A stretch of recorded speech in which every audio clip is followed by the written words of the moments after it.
Now, the next major test was in birds. And this came from Karen Isler and Carl von Schaik. And what they noticed, that there was no trade-off between, again, intestinal length and brain mass.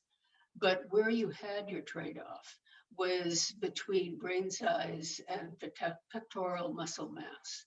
And of course, this would be a proxy for the cost of flight. So those that had a higher cost of flight, the proxy being larger pectoral muscle mass, also had a smaller brain size. Now, they went on to develop what was known as the expensive brain hypothesis. And this is a very logical analysis of the situation, where they have the trade-offs and paying for a large brain can involve both allocation and the energy turnover. Again, what Peter and I had said in the original paper, but they mapped it out. So you have maintenance where you can have a reduction in brain size, you can have a reduction in muscle mass, again, being a proxy for locomotor costs. You can have a reduction in production. So you can have changes to growth, changes to reproduction in other mammals, litter size, and also birth interval. Now, one of my favorite examples of this has to do with human growth and development. And this was published by Chris Kuzawa in 2014.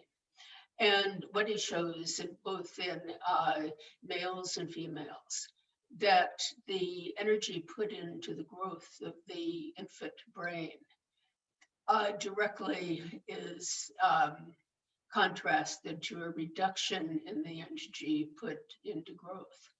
And so this could be one very significant explanation for why humans have a much slower growth than other smaller brained animals.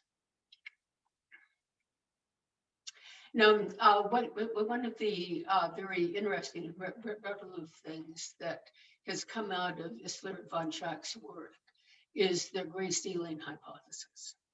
Because what this argues is as the brain becomes larger and larger across the primates, you reach a point where the costs of reproduction and the consequences, I should say also, become so great that you can't sustain your population. Now, what this is based on is the fact, for example, that as your brain mass increases, your gestation length increases. As brain mass increases, your lactation period increases. As brain mass increases, the time to sexual maturity increases. Now, you notice here that humans, which are the black dots, have bucked the trend in some of these instances.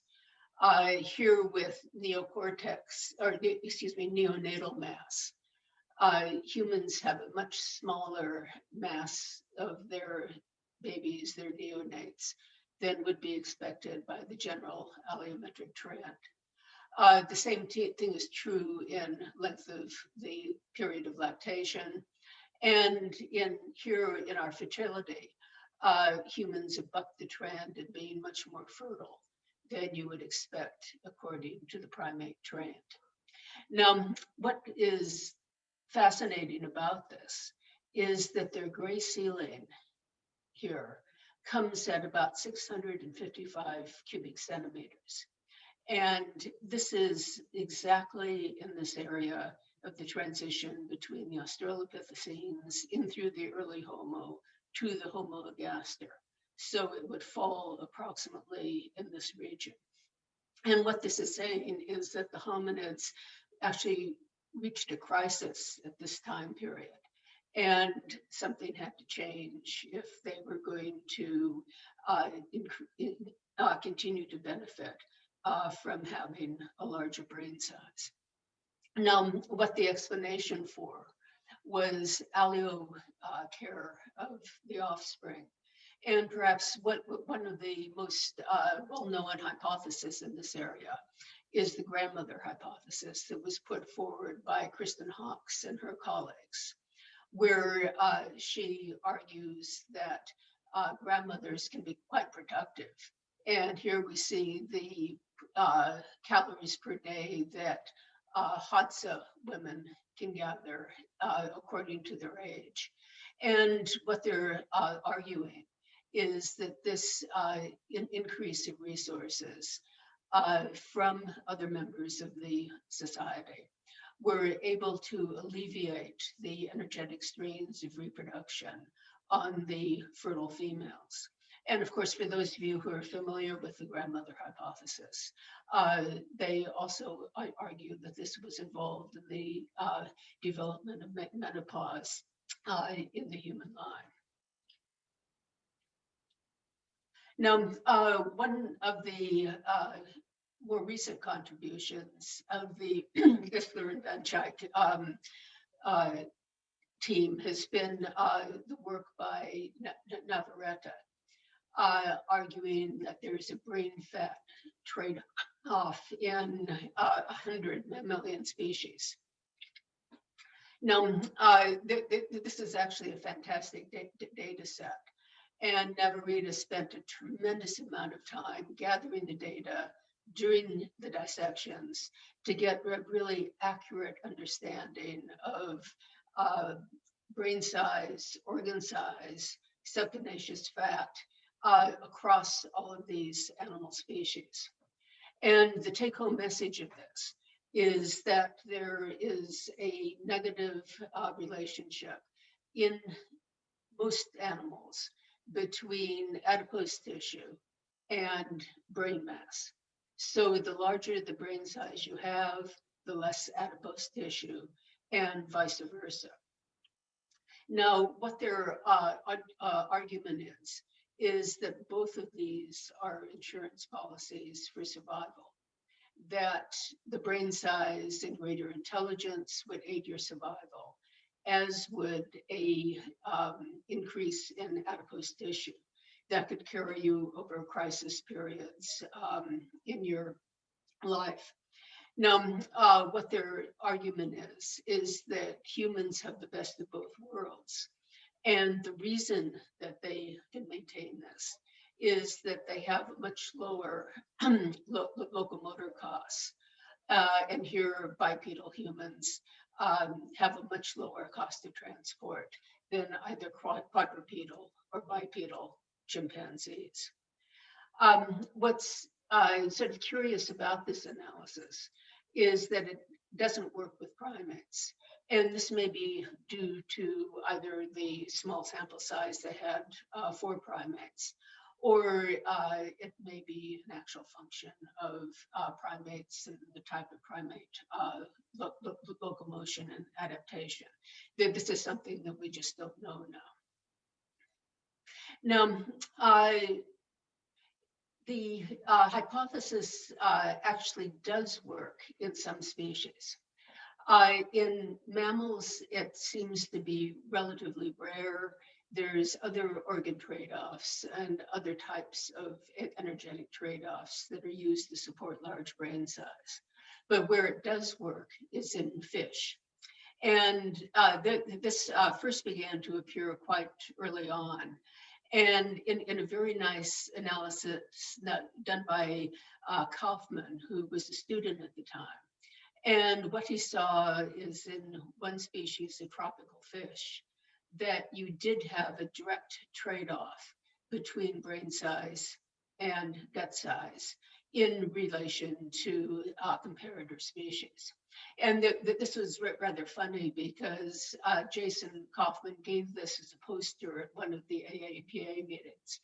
And I walked up to him and I had my badge turned around so he didn't know who I was.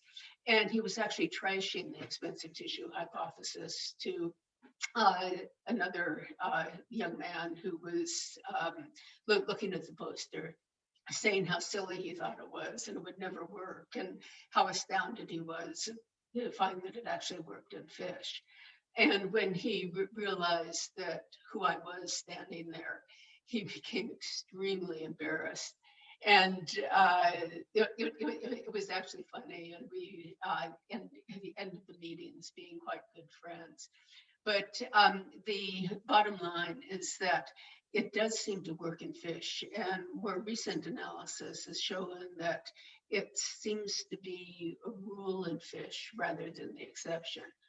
There's quite a nice paper done on Lake Tanganyika cichlids. And very importantly, there was a paper done on guppies. Now, the reason the guppy paper is very important is that it is an actual test rather than a correlation analysis. What the guppy work did is they actually bred for large brain guppies. And in their test species, they found that those large brain guppies they bred for also had small intestines. So here in the chart, you have female gut mass, male gut mass. Small brain females have larger guts, large brain, smaller guts. And the relationship is even more extreme in the male guppies. So it does seem to work in fish. And it also works in amphibians. So there's something here with the cold-bloodedness.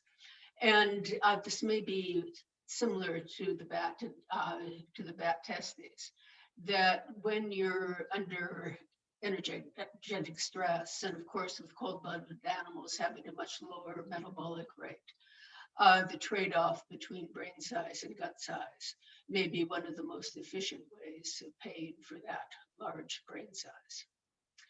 Now, how has this affected our interpretation of the evolution of humans and the human brain?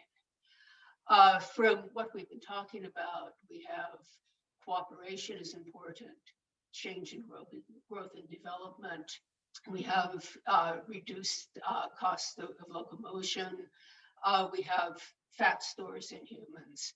And of course, no one has contradicted the fact that humans do have a relatively small gut size for a brain size that is related to some type of a significant dietary change. Now, there's been relatively little work done on what this dietary change may have been, except, of course, for Richard Wrangham's famous cooking hypothesis. And he's one of the only ones who's taken on what that change of diet producing the small gut size could have been. Now, he argues that modern humans can't rely on raw food. So the increased percentage of raw food in the diet results in a decline of your body mass index and in an increase in amenorrhea in females.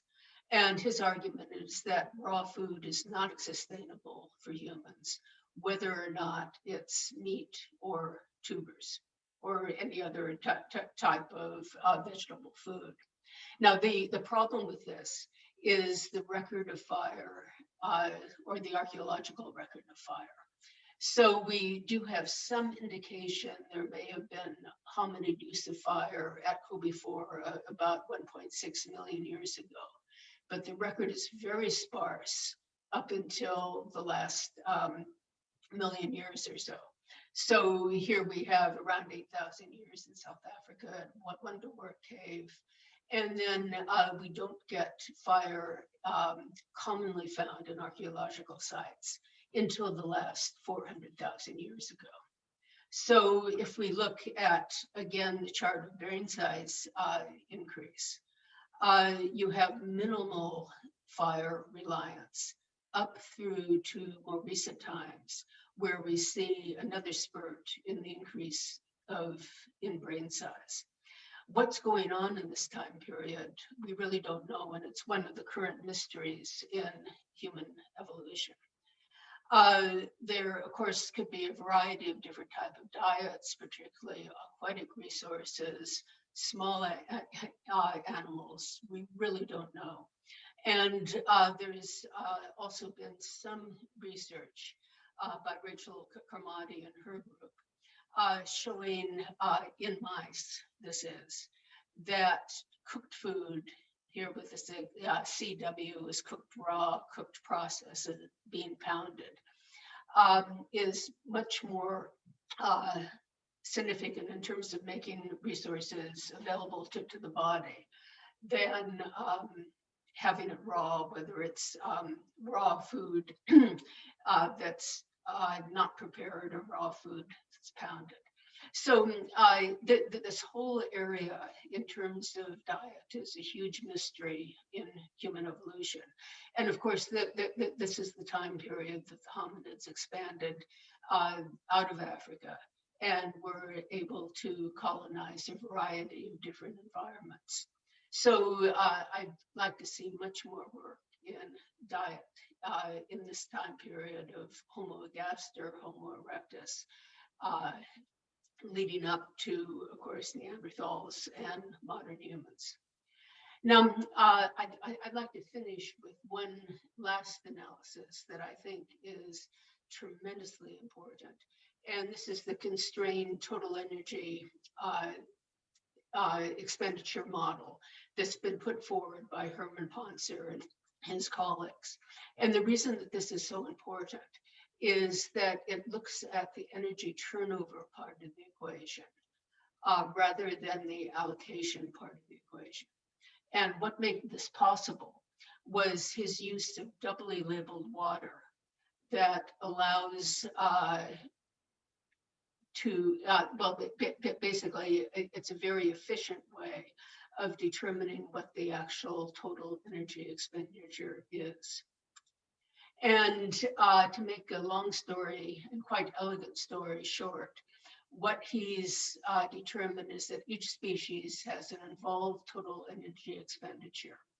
And humans have a higher total energy expenditure than other hominoid primates. So here we have the humans, we have chimps, gorillas, and pongo. And this relationship between Homo and Pan, the increase in the total energy expenditure, is enough to support the large brain and enough to support increased reproductive costs. So there actually has been an evolution in the total energy expenditure that we weren't aware of prior. Now, he's gone back and analyzed some of the BMR work as well, and has noticed that we do have an increase in BMR as well as total energy expenditure in humans. Now, what this has done is basically turn the old Kleiber equation of body weight to metabolic rate and caused us to rethink this. And what we've appreciated now is this point of humans being on the Kleiber line isn't anything other than that we've evolved up to that point. And as part of Poncer's hypothesis, he argues that the primates began with a very low metabolic rate.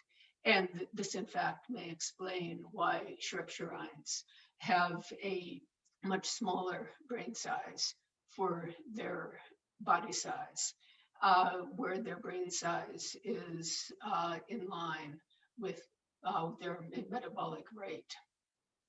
So this is a very important hypothesis for allowing us to rethink what the energetic factors in human evolution was. We have trade-offs, but we also have an evolution in the increase in our total energy budget.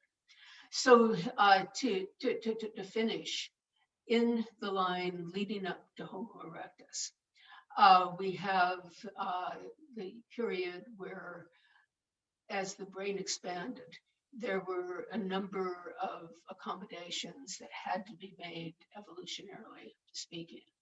all of the trade-offs we talked about, the evolution in the total energy expenditure, dietary change, and there's still much we don't know about this. But it's one of the most fascinating parts of human evolution. And I'm only happy that the expensive tissue hypothesis has played a part in our understanding of what may have been going on at this time. There's much more research that needs to be done. And all that we really know are some of the pieces that need to be put into this puzzle. But what's sure is that Homo erectus that came out the other end was able to survive for an extremely long period of time. The other fascinating area is up here at the top, and what actually was involved in the move from this relatively stable evolutionary period into the evolution of the Denisovans, Neanderthals, and Homo. So I'd like to thank you very, very much, and thank all of my colleagues who've helped me to develop this, the expensive tissue hypothesis. Of course, Peter Wheeler, who was my collaborator throughout. And particularly, I'd like to call out David Shivers, who was the source of the gut information. Many interesting talks with Robin Dunbar, who had been a colleague at UCL, as well as all of the input from all of my friends and colleagues from UCL and the Natural History Museum. And again, a special thanks to the Primate Society for awarding me the Osman Hill Memorial Medal for 2020. Thank you very much.